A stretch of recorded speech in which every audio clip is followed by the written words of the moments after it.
Well, I'm pretty glad I didn't stream that game. Oh man, I don't know, the thought of streaming for 6 straight hours on one game, man, I don't know how I'd feel about that, but at the same time, big shout out to those who did end up streaming this full game. Grav was there, I know Hot Take Hockey did that, but man, we just concluded what was, say it with me now, the 4th longest hockey game in NHL playoff history. Columbus versus Tampa Bay, the 5th overtime, 90 minutes into overtime is where we end off, and it's Brayden Point. Brayden Point seals the deal and gets it done.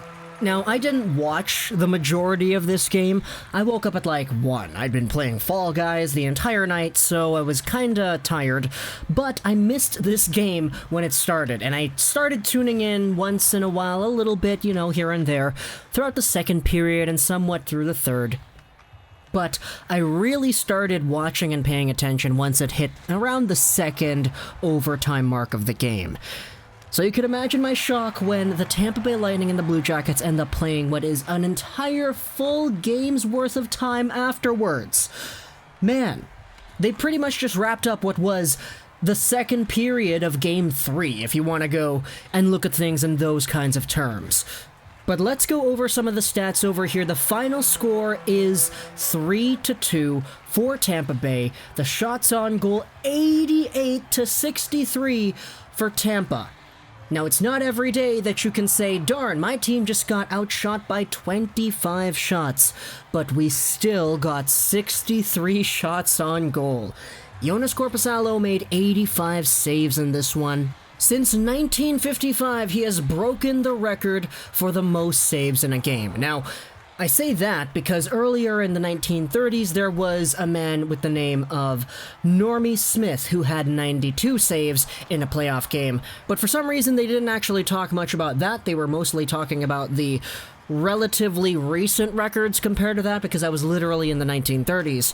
But Korpisalo, my goodness, he ends off the game with a .960 save percentage, and you can't really get much better than that.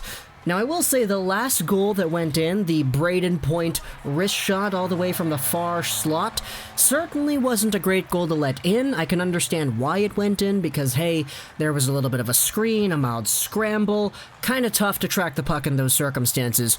But obviously, it is kind of unfortunate to see such crazy saves made by Korpisalo, and that is the goal that gets by him. On the other side, though, Vasilevsky, he made some great saves too, a .966 save percentage on his end as well. But a lot of people would talk about all the penalties that were especially given out towards the end of overtime and kind of call out some favoritism here. The penalties in the overtime, I think it was like 2-0 Tampa or something like that.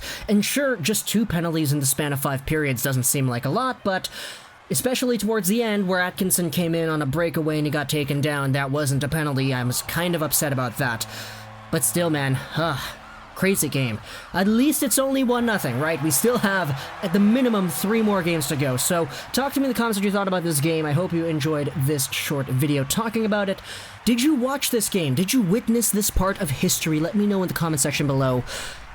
And bye.